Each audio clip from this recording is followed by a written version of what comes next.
Why do you decide to adopt an influencer-led strategy? We knew that Blaze had to be a direct access product where we can do growth directly from customers. A lot of products that do well with influencer campaigns and videos are ones where you can have magic moment, where 10 to 15 seconds, you can see a before and an after right away and kind of go like, oh, wow. Like we had a target of never spend more than $1,000 for any particular deal. And giving them the freedom resulted in better end product and better results. I was there from the beginning of the pivot, and then for 7 months as we grew into 1 million ARR, they have passed 5 million ARR. 15 months. It's not always just about how many views can you get. It also is how well you can convert that group. If you have to boil down your playbook into 3 key takeaways for SaaS founders, what would it be?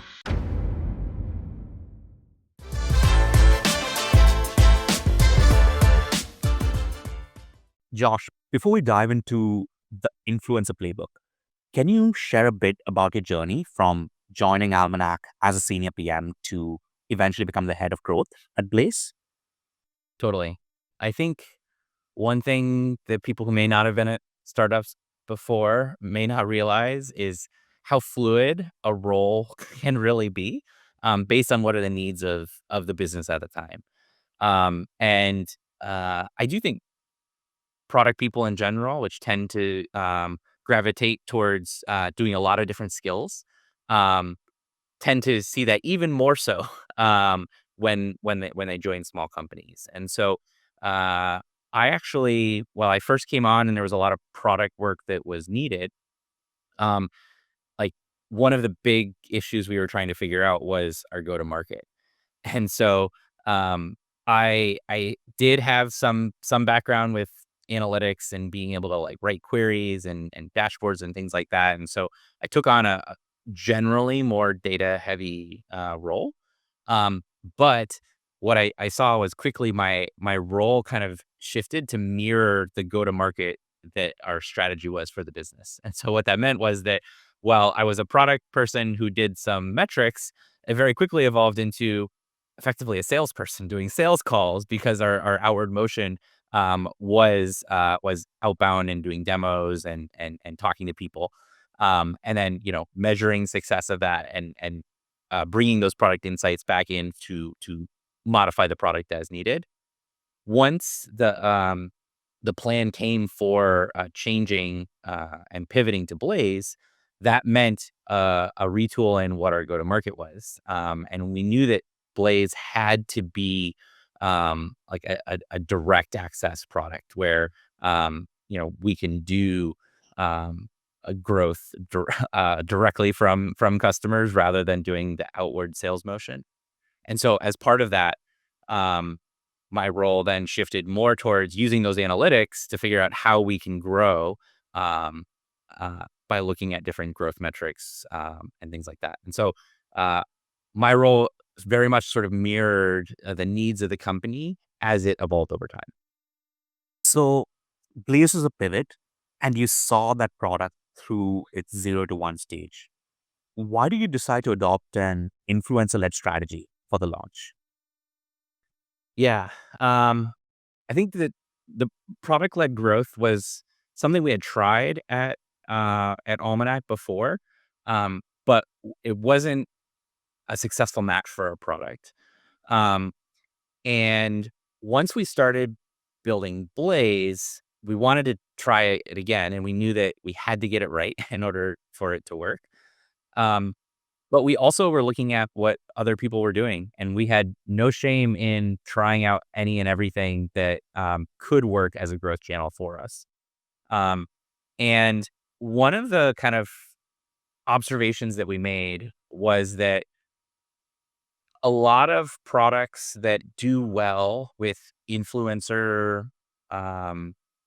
influencer campaigns and videos are ones where you can have a very quick magic moment where you watch something in 10 to 15 seconds, you can see a before and an after right away and kind of go like, oh, wow, like that's it can do that. Got it. Makes total sense. How do you find and vet influencers.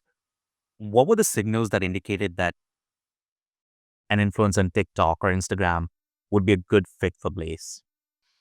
Yeah, I think there's 2 things here. The first thing is that, you have to understand who you're targeting.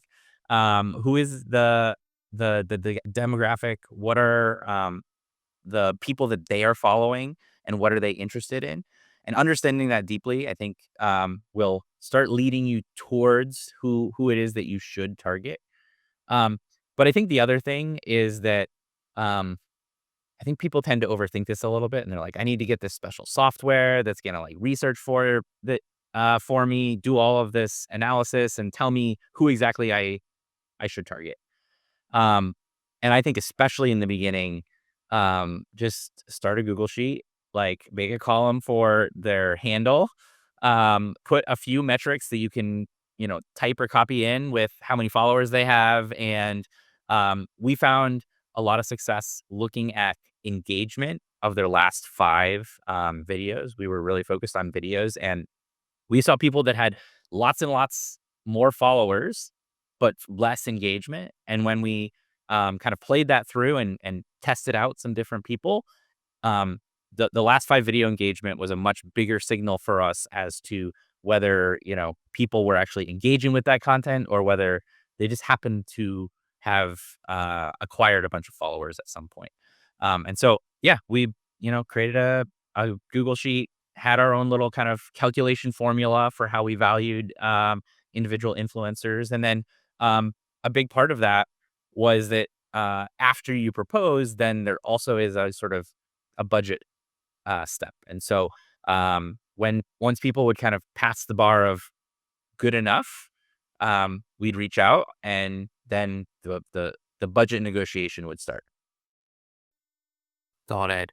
And could you talk a little bit more about how much you guys spent with these influencers? What was the range, if you will, that different people charged? And yeah, curious to know about that. Yeah, it this is something that can scale up and down almost infinitely, depending on what your budget is and kind of how hard you want to work to manage relationships and/or reach out and find new influencers. Um, we had a target of trying to never spend more than $1,000 for any particular deal, which in the grand scheme of influencers is enough to be meaningful, but also not as much as some of the big companies who are spending 60K per video per influencer, which does happen out there. Um, uh, there's a couple pieces about it. One thing is to realize that all of these people are essentially independent contractors doing work, trying to provide value both to their audience as well as monetize, right? And so everything is a negotiation, and that includes what's included in the deal, how many you might get. As you can imagine, uh, influencers are incentivized to do bigger deals, but bundles. I'll give you 5 videos, for this price instead of just one. We what we found was, doing a couple videos with an influencer initially could be helpful. You don't wanna get too many because you wanna kind of prove it out and see how well they work. But once you get, a few, then you can kind of go back and make bigger bundles with the ones that you realize do actually work well. And so you're normally bundling the number of videos and/or the channels that they are gonna post the videos on. Got it. Earlier on in the interview, you spoke about engagement in the last 5 videos being the key metric you looked at around, hey, will this be a good influence of a place? Will they be able to create good enough videos that end up engaging with their audience? Was there a particular engagement number that you were looking at against cost, like a dollar per engagement or something like that? Was that in your head, or it wasn't as scientific back then? Yeah, so for this type of marketing, a lot of, what marketers would, use as their metric of success is CPM.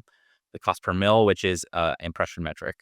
And ultimately, that it can kind of be summarized on how many views did your video get. Um, and there are some kind of industry standards for that that are much, much higher than what you likely would be able to achieve with an influencer video because, at the same time, is every view the same? Is a video that you view on Instagram the same as a Super Bowl commercial that you happen to watch? Yes, that's lots of people, but it's also like more focused. There's more energy and attention on it, right? And so I think uh, we very much were kind of centering back to what is our effective CPM, because at the end of the day, you can get video view metrics and your cost and kind of calculate out where you are on that. Um, but as in all things, there's nuance, and a ton of views with the wrong demographic is going to result in not as good of sort of click through experience, if you will, than fewer views but with the right people. And so we wouldn't stop at just looking at our CPM. That's obviously a metric that we would optimize for when we are making deals. But then when we're evaluating the deals afterwards, we would then look back and say, okay, do we have any metrics that point towards this audience that we made impressions with actually converting? And that was a whole other sort of analysis to figure out. Got it. Yeah, let's definitely chat about that as well towards the end of the interview. Um, Curious to know, once you actually identify the right influencers, how did you approach and engage them? I mean, for us, it wasn't that much more complicated than sliding into their DMs. Mm. Um, some of them may have like a website or a link that you can kind of go to find contact info. Um, but yeah, it turns out when you're offering people money, they tend to respond. Not always super quickly, but they usually do respond, and then you can move to email or other channels. Got it. Makes sense. And how much creative freedom did you give these influencers? Were there brand guidelines and specific keywords you wanted to make sure that they used and things like that? Or were those kinds of uh, We definitely guidelines you started provided? there. Yeah, We started with a kind of brand guideline kit and tried to give a lot of direction. We quickly realized that um, these were the creators and the influencers for a reason that are, and we are not. And giving them the freedom, even if it's a little bit uncomfortable, resulted in better end product and better results. At the end of the day, I think you have to remember that they've built this audience. They know what their audience likes. Their audience keeps coming back for their specific creative taste. And that's actually different than if you were to have an ad in between shows or whatnot, right? Like this is something where part of the value in this channel is in the authenticity of them recommending a product in a way that is native for them. And so, yeah, our best performing videos sometimes were ones we were a little uncomfortable with or didn't exactly match how we would have described it, but were true to their channel and their audience. and were there certain platforms that worked better than others? Was TikTok better than Instagram, better than YouTube? Curious to know uh, what worked for you guys. Yeah, we definitely attempted to work across platform, whether that was Instagram. We were focused on video, so Instagram Reels, YouTube Shorts, or TikTok. I think that there's a combination of the type of product that you have, along with your audience, and how easy it can be to convert that moment of exposure into action. We had a lot more trouble with TikTok and YouTube Shorts than we did with Instagram Reels had um, better products for uh, actually linking out with links that allowed people to kind of follow if they wanted to. There's like a mini chat integration where you can comment, and then if that comment has a specific word in it, they can get DM'd a link to follow. Got it. Let's actually double click into attribution and looking at the entire funnel, I guess. How did you actually measuring this? Because as you rightly said, I'm assuming what most people did was, hey, they'd watch a bunch of videos about Blaze, and then they would eventually go to their browser and search for Blaze.ai, and you'd come up and you'd click into it. So you wouldn't really be able to track things, right? So what did you end up doing to figure out what was working, Infer. or you just like trusted the process there?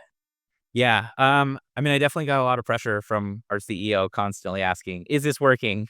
Should we keep spending money on this?" And CPMS don't mean anything. You need to show me like what is our cost per conversion, essentially, right? Um, and so we did a couple things as part of exploring and proving this out. One of the very simple things that it took us a little bit to actually operationalize this, but we had a sign up funnel, and inside our sign up funnel, we had a page where we said, "Where did you come from?" Um, and seems really simple and obvious, but was really important to actually start to identify a whole bunch of essentially unbranded direct traffic and see, like, just tell us something about where you came from. One, I think, key thing to think about when you have that is, um, you may think about attribution different than customers. And so you have to make sure that the options match what a customer would see. So, for example, we actually initially had an option that was an ad, and then we had an option that was social media.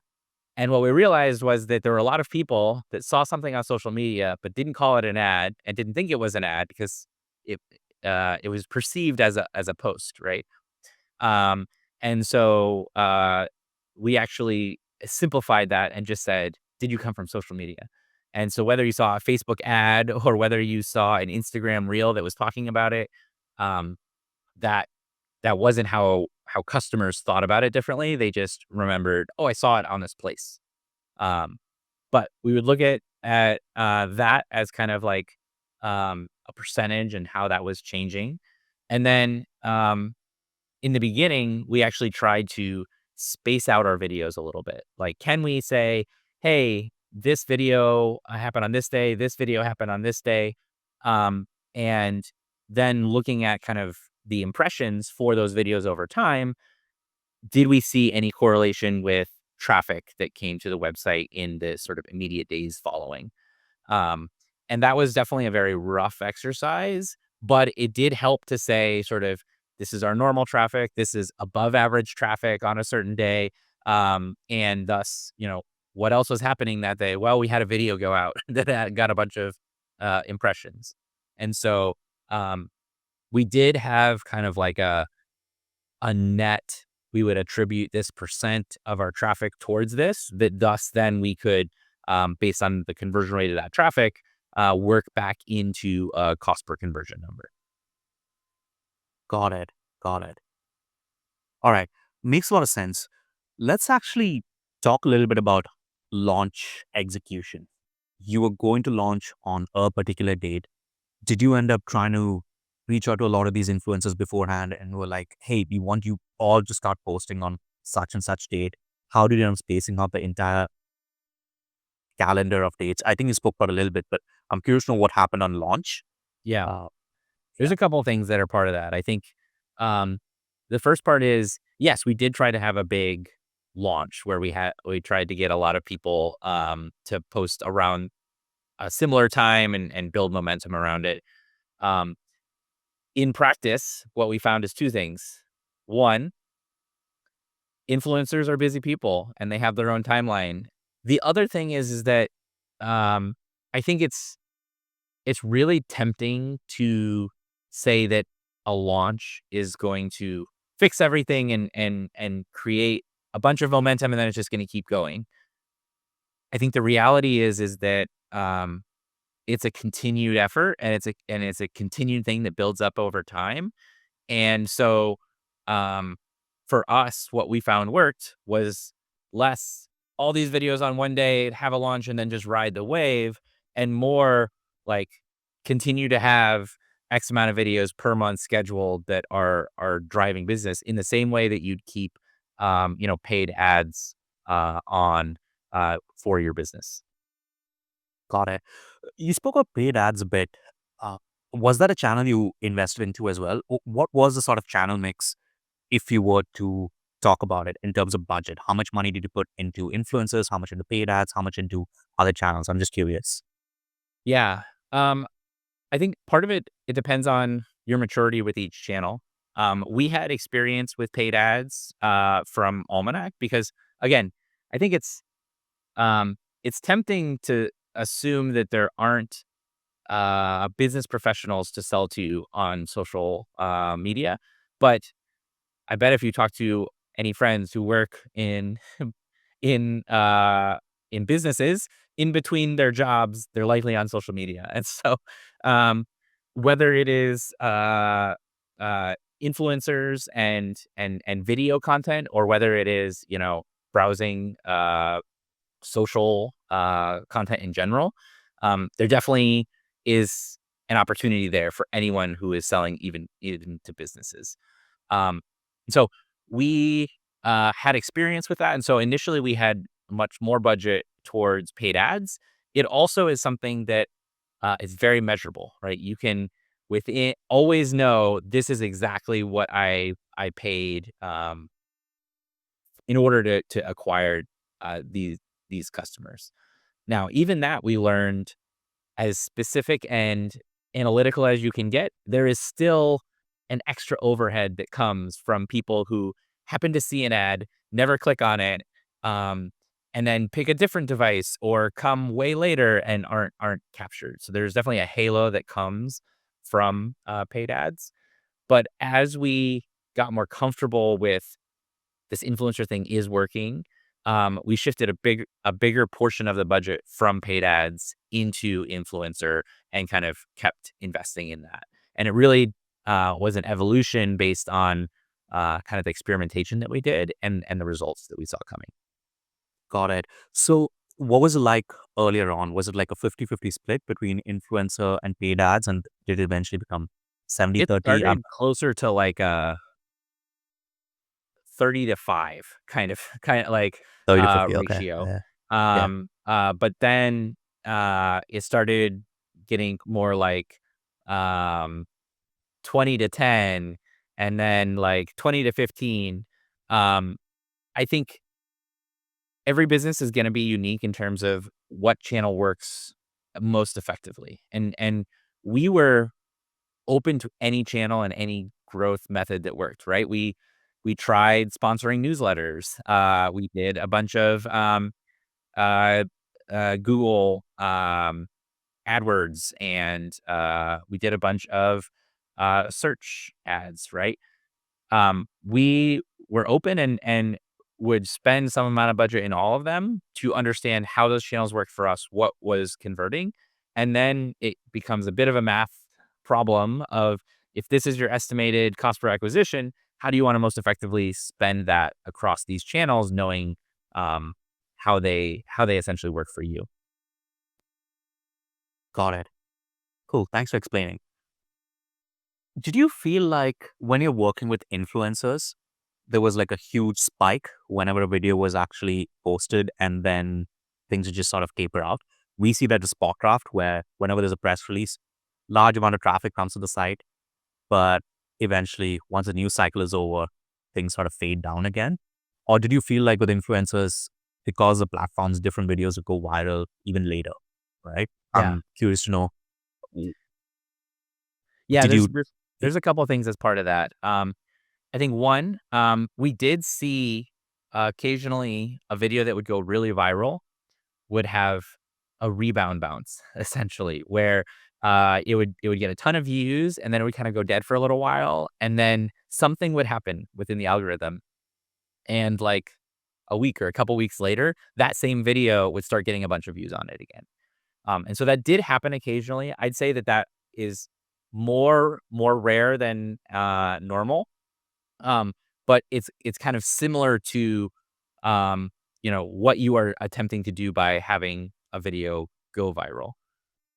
The second thing is that Um, while there are a bunch of videos that you could effectively call duds, they also get um, kind of ignored in the grand scheme of things when you do have a video go viral. And so, in a way, you are kind of playing the odds in the lottery of the algorithm in that, you know, a really viral video um, can significantly outweigh a ton of videos that you've done and the results that you may see from any one individual video. So you do have to be a bit committed to the kind of broader investment. And then the last piece that I'd say on this is um, there are ways to turn sort of interested people um, into followers, and I mean that actually like directly. We would work with some other influencers, and we would do what on Instagram they call collabs or collaborations, and so that would mean that um, our actual handle was visible and tappable. What do you think are some of the mistakes companies make when trying influencer marketing? And any advice on how they can avoid them? I think that it's very easy to look out on the social landscape and be like, "Oh, those kids who are making videos, that's so easy. They're not valuable." Um, One of the things that our CEO had us do that I think was um, both humbling but also incredibly educational was that he had a bunch of people on our marketing team try to become influencers. And what I mean by that is start our own individual channels that were for the company and the company's purpose, and then like post a video every day. And in doing that, you learn how hard it is to grow a channel, how much value there is in a following and what that following can be. And you also learn how hard it is to make videos. All right, home stretch. Last few questions. If you have to boil down your playbook into three key takeaways for SaaS founders, what could it be?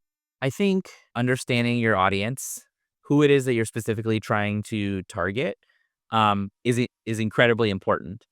Um, because you need to understand what they're looking for, what kind of what kind of content they appreciate, who they follow. Um, that's something that anybody who is trying to sell products should understand. But you need to understand that in the dynamic of social, which means understanding a slightly different like um, aspect to your customer than you may otherwise think about. I think the second thing that needs to happen is you need to have a real kind of hard conversation about your product and what is the best way to showcase your product. Um, for us, we had at Blaze a couple different aspects that really worked in our favor. Not only did we have a product that, as I've mentioned before, can have a magic moment in just a few seconds, we also had a very distinctive brand, which is something that can be really important for kind of something becoming memorable, right? And then this is going to sound really silly, but we had an easy domain name to type in. Um, the harder your company name or domain name or whatnot to remember, you have to remember that a lot of the ways people are going to get to that product is by seeing it and then remembering it. And so you need that like memorable brand experience as well as something easy to remember that they can type in. And so while maybe expensive in terms of operating costs to acquire a good domain name, um, it does unlock new channels that you can market by having it. Um, and then I think the last thing is influencer marketing is one channel, and I think that it's a super interesting channel. But I would encourage anyone to try out all the channels. At least see what might work for your particular company and product. Um, and be open to things. Going back to your audience and who that niche is, where are they hanging out? Who are they talking to? What are the people that they look up to or respect, right? There's a lot more ways than you may originally realize for you to pay money to be in those communities. And so thinking about that more abstractly, I think opens up a lot more avenues for how you can reach potential customers. Got it.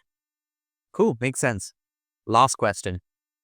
Looking back, is there anything you would have done differently in Blaze's overall launch strategy and developing this channel? Yeah. I mean, I think a lot of people at Blaze that I was working with put in a lot of great effort and like put in the reps to get to where we are. There's a lot of grinding in order to see light at the end of the tunnel.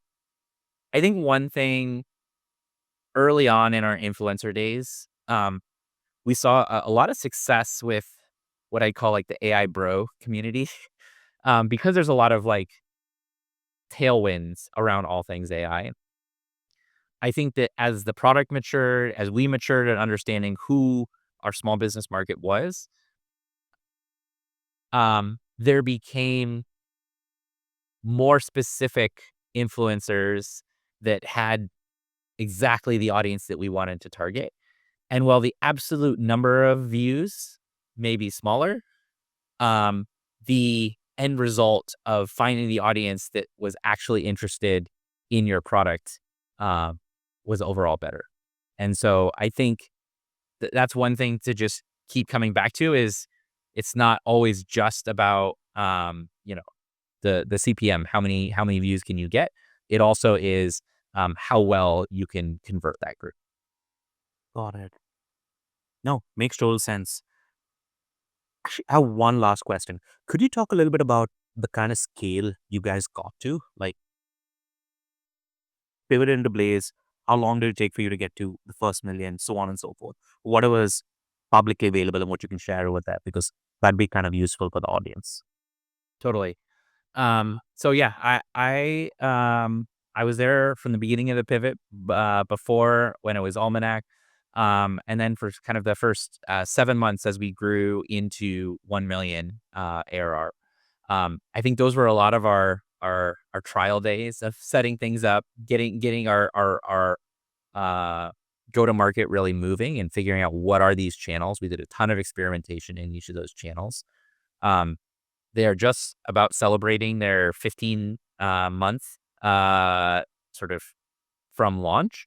And I think that CEO has been posting that they have passed 5 million ARR.